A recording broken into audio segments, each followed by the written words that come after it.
Let's do Google Gemini. Basically just gonna upload this dude's note.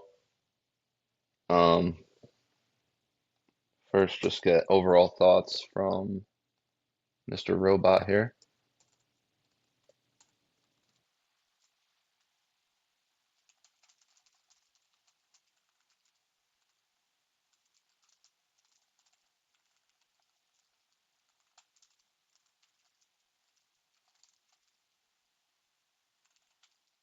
Break it down thoroughly. Got my own thoughts, but I want to hear yours first. So basically, interesting note, epistemic arrogance is a massive issue in not just philosophy, but all sorts of conversation. And if you don't know what that is, basically it's holding a viewpoint where you just think you're right and it's untouchable. Basically, just approaching conversation that way.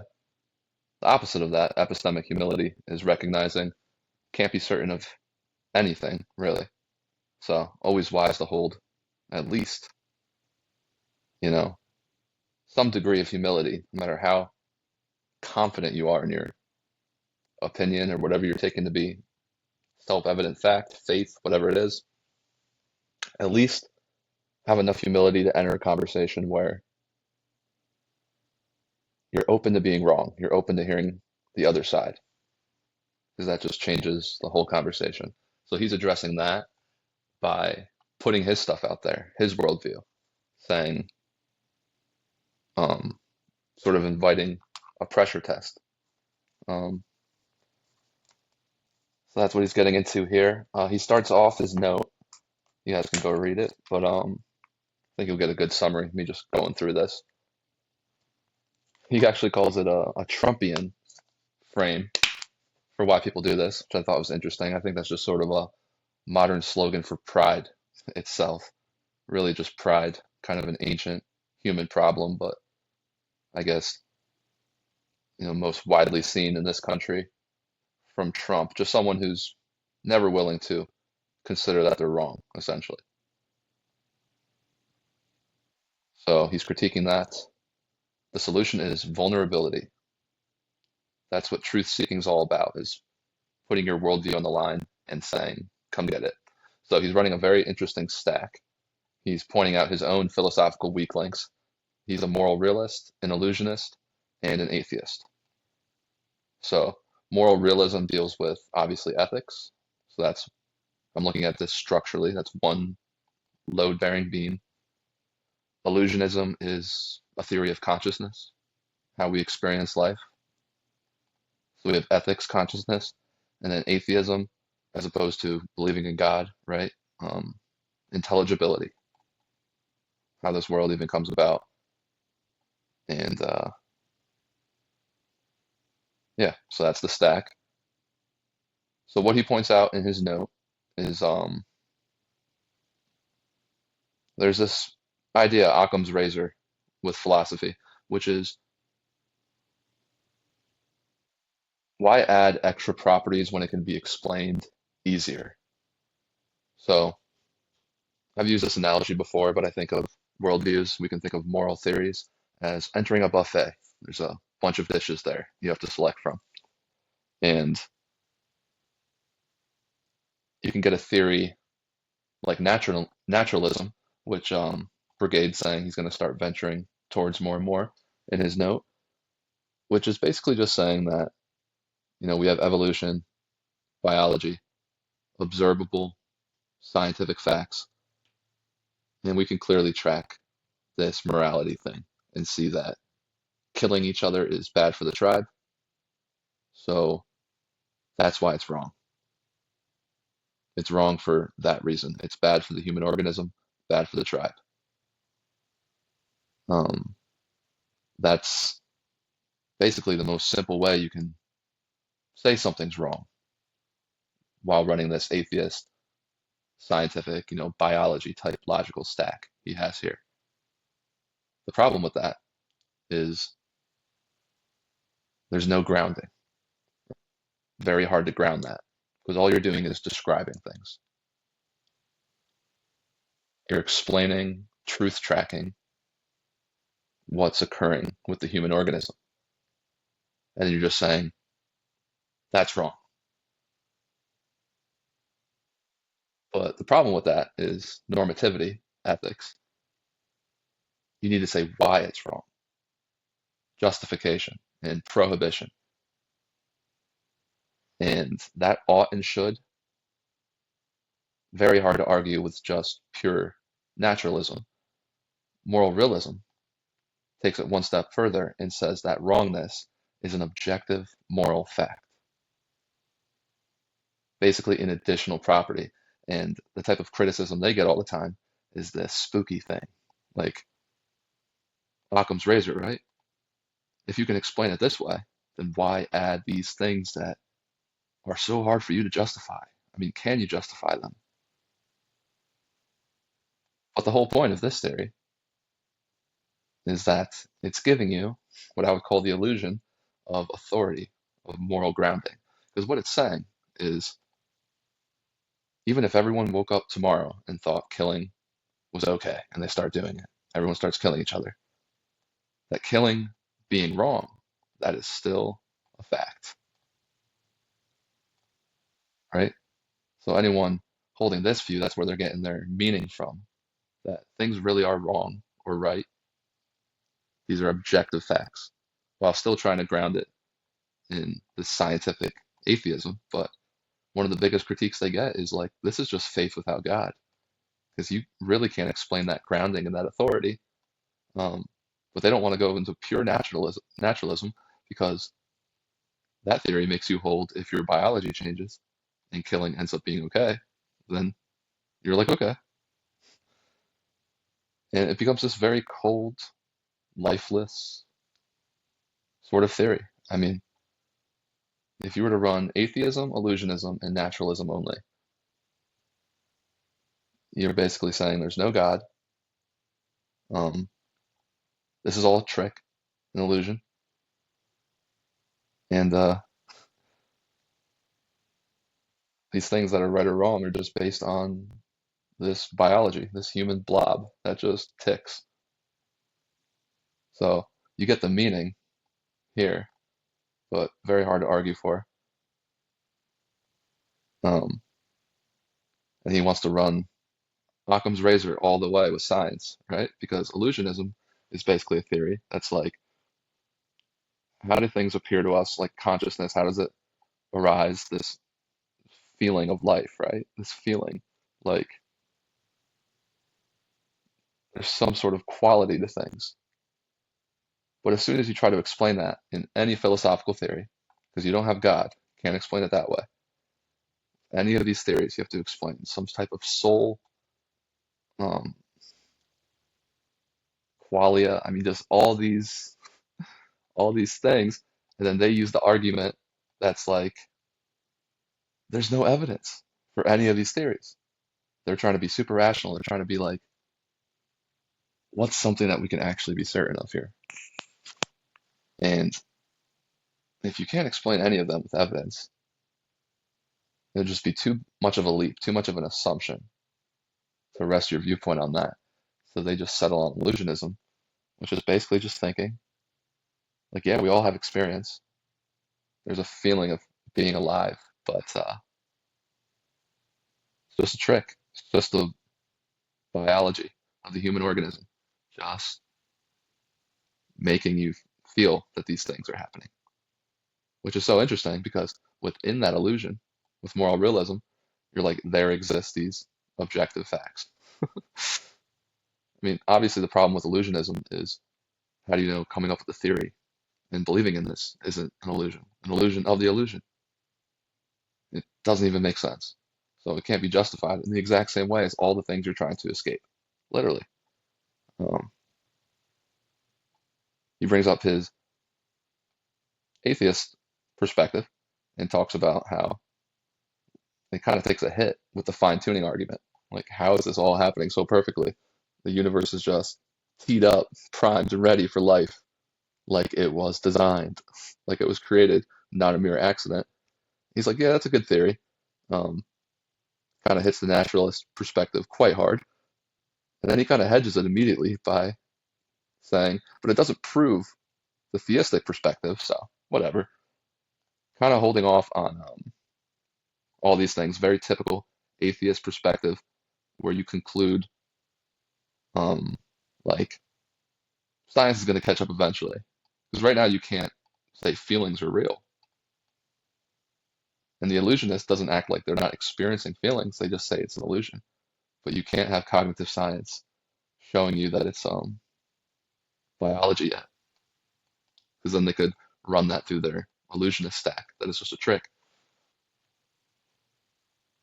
So pretending all this is like a neutral perspective because nothing else has presented enough evidence is the move. When it's not neutral, obviously, nothing's neutral. And being like science will catch up, right? And the most interesting part about the fine tuning thing is, I mean, faith in Jesus Christ is not about proving it, it's faith. So that's another stack you can run. I am the way, the truth, and the life. All these things just resolve real nicely with that. And you're not using the fine tuning argument to say this is true. That's not even the way the world works. It is an axiom, assumptions. You just show that it can't be false. So that's all the fine tuning one is. Definitely shows this can't be true.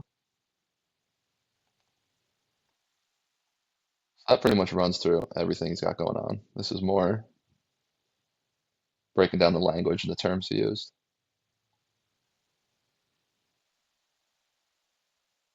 Such a weird thing. This is just a linguistic trick. That's all it says, and he basically concedes that. Um, these quasi these quasi properties, they just trigger the illusion. It's like what?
Oh my gosh, my cat's banging on the door.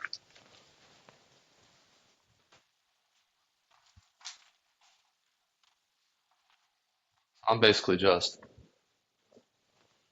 gonna break down, try to summarize most of the stuff I just talked about.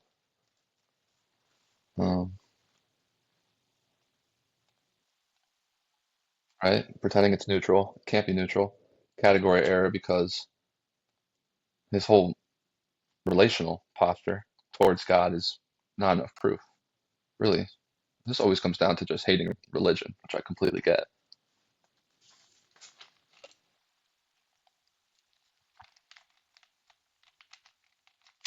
So,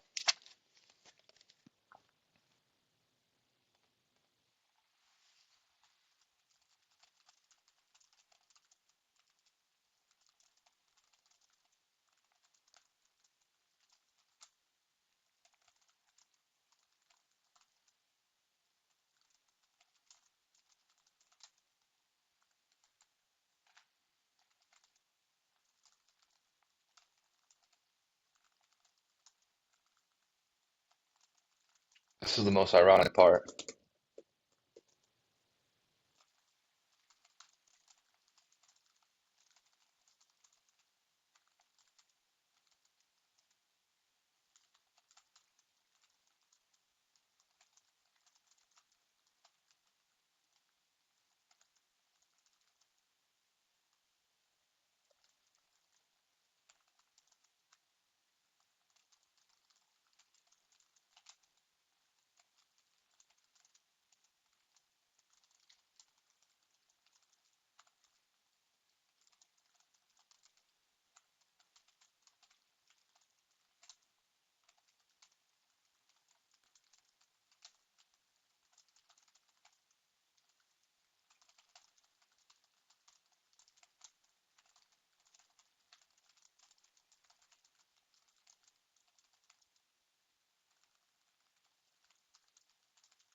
So that takes care of that.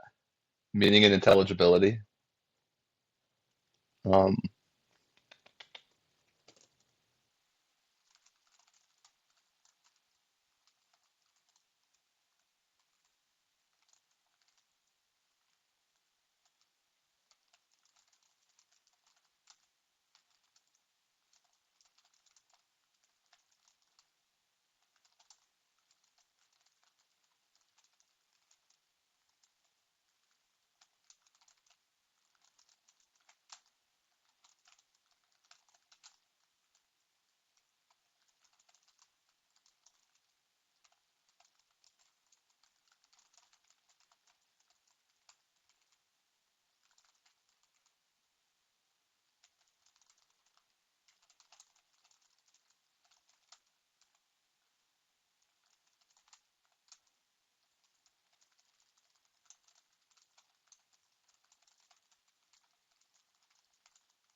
All right.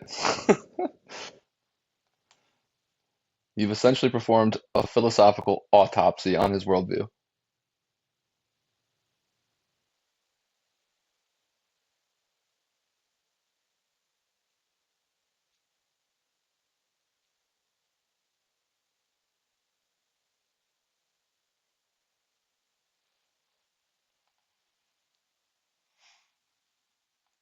Like right here, you've already admitted to this logic, bro. You know God exists.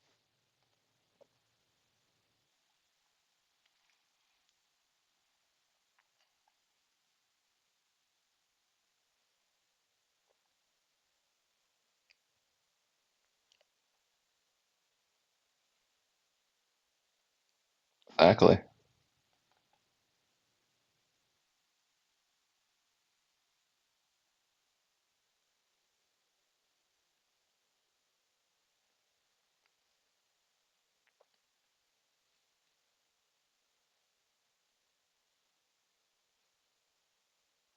Explanatory gap.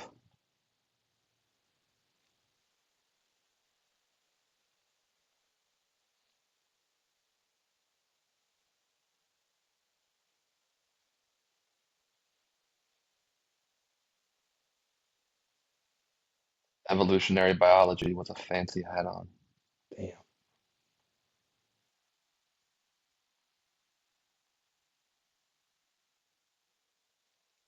A massive cosmic coincidence.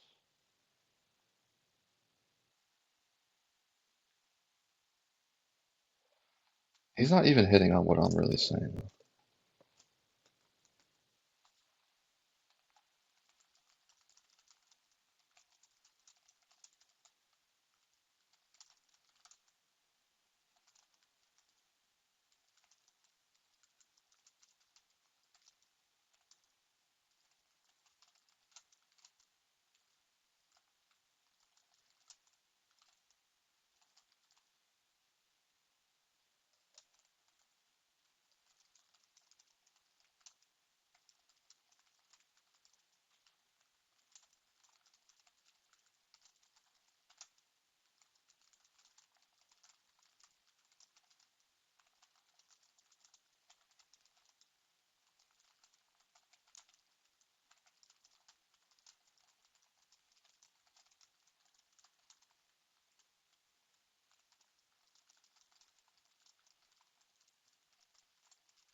Yeah, I don't think I am.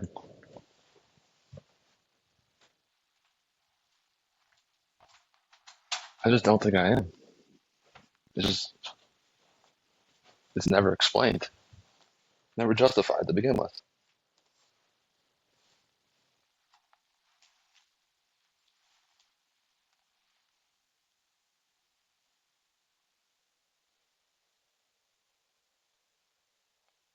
Damn.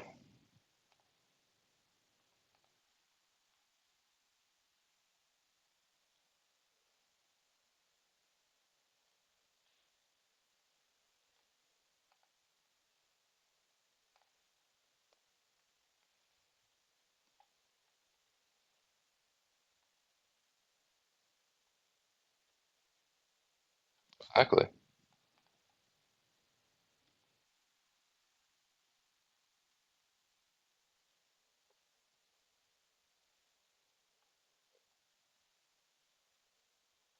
have an illusion, you need a seeming.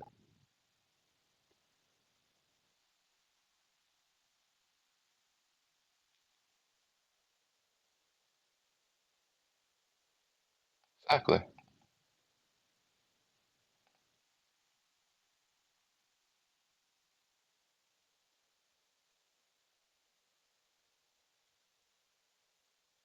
If we use enough Latin sounding words. Oh my gosh.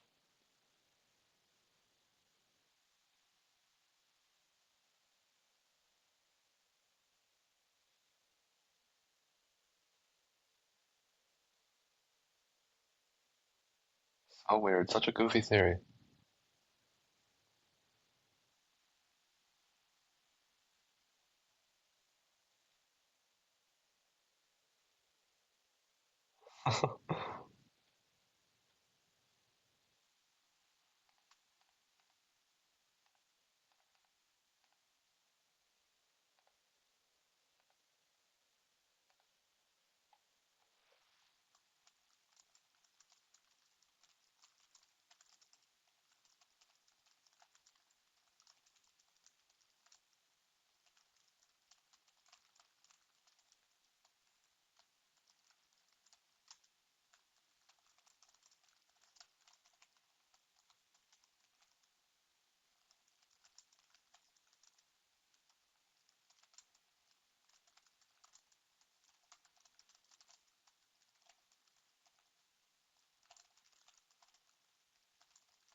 And the science I did while using that interface is also suspect.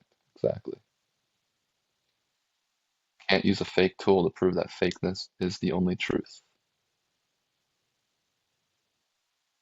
I love his analogies.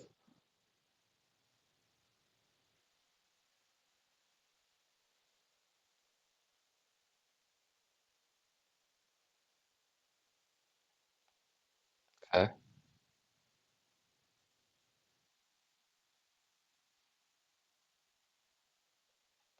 Exactly.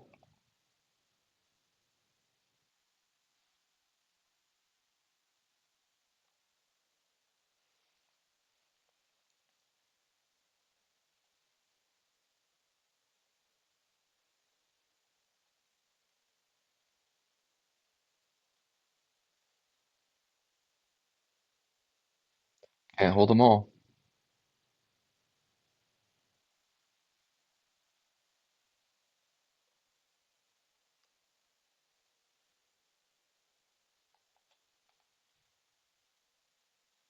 Um,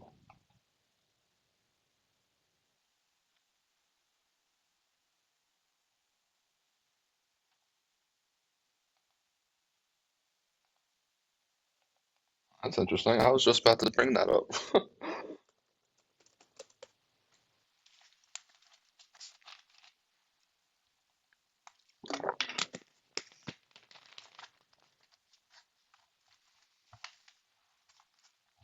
The ground of being.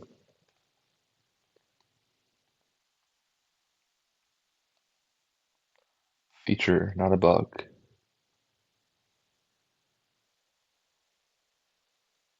You don't need infinite multiverses or cosmic luck.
There's that one.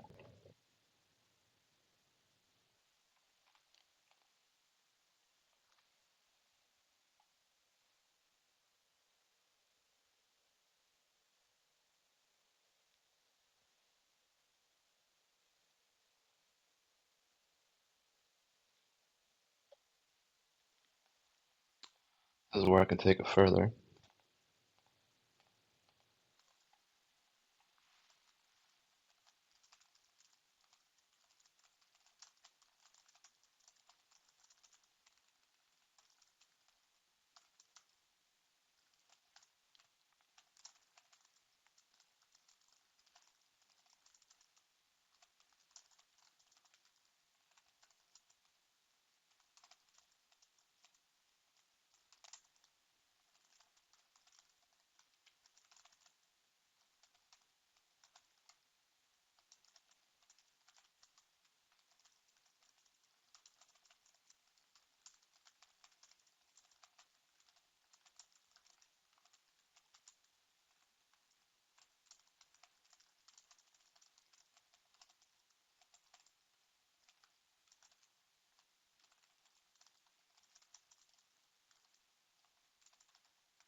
Why not? Why not just do that? So that takes care of pretty much everything.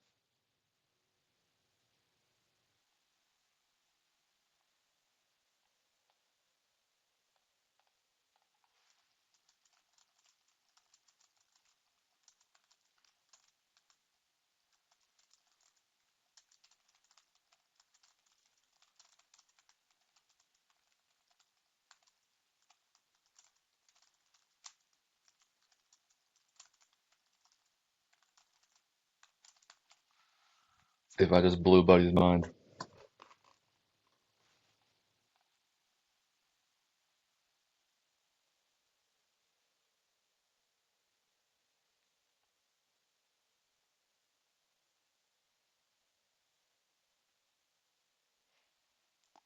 I exist first, then I have to figure out if the world is real. You are addressed.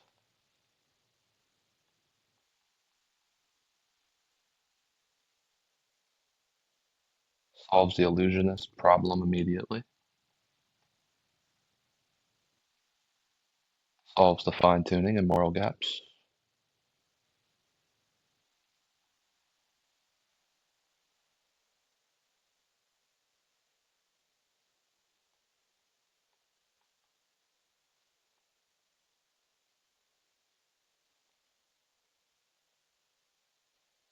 The actualization of the relationship.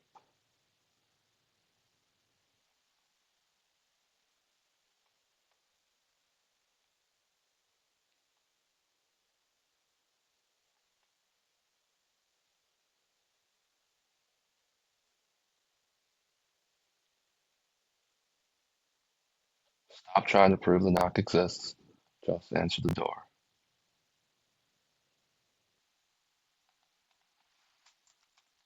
I'm gonna say that handles that right away.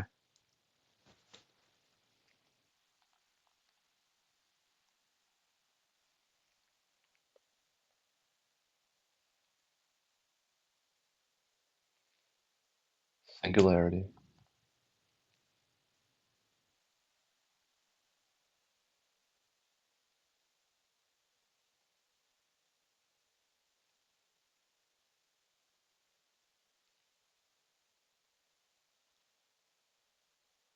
He has to invent multiverses for the math, quasi-properties for the mind, and naturalist realism for the ethics.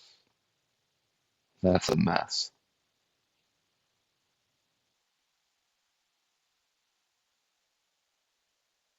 Fine-tuning is the handwriting, consciousness is the dialogue, reality is the character. That's beautiful.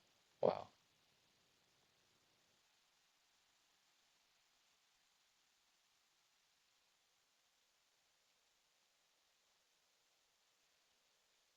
I trick a non-existent entity into believing someone is there. Wow. My view, someone is knocking. That's what I'm saying. I don't have the faith to take this kind of stack. Everyone's saying you need tons of faith to believe in Jesus. The most rational one.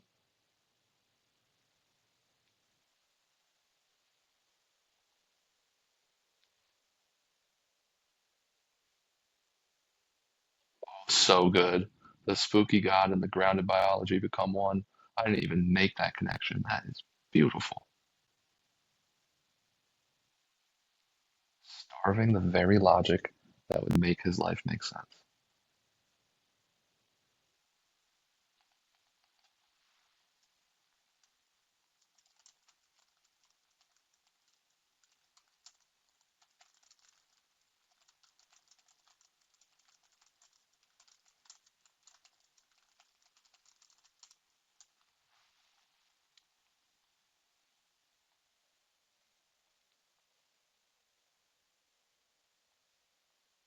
Free theory.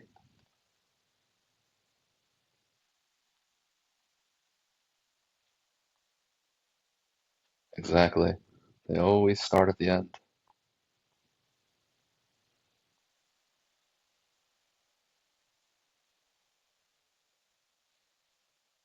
Destroyed the split.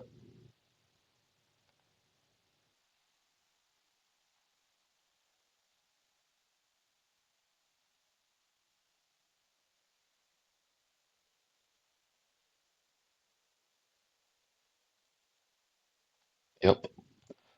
How meaning physically lands in our bodies. Solves the heart problem. Rejecting the frame. One of the uh, one of the parts of the New Testament that stick out to me the most is there's just one or two lines that we know of from Jesus when he's younger. In the temple, 13 years old, they come looking for him. He rejects the frame, just rejects it. He knows where he's at. He knows who he is. That's all we have from him when he's before the actual story begins.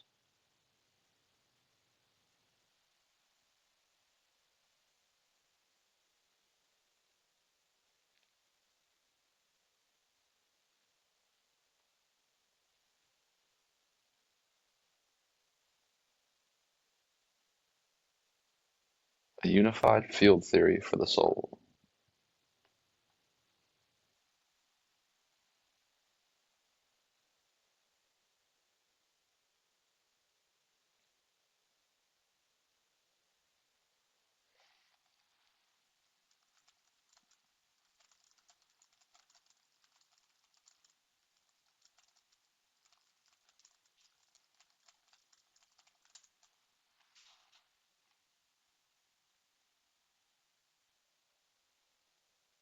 Yep.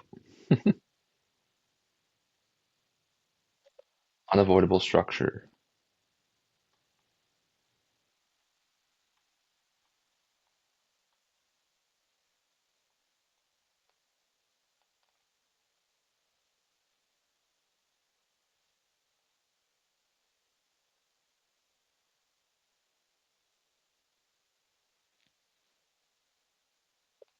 Paradox that is already resolved in the very act of him existing.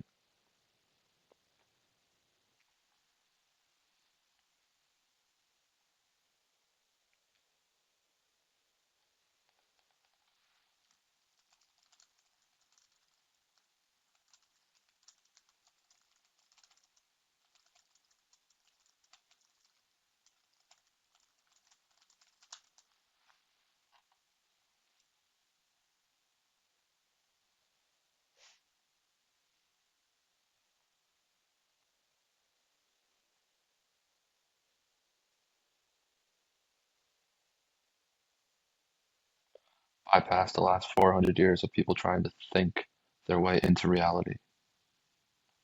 Simple knock at the door. All one thing. Not a temporal sequence.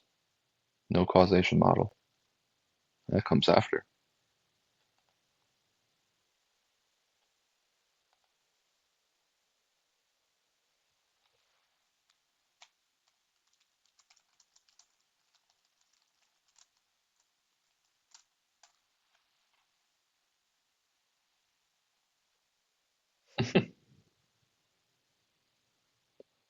Three millennia trying to build a bridge from the inside to the outside, completely missing the fact that the bridge is what we are made of.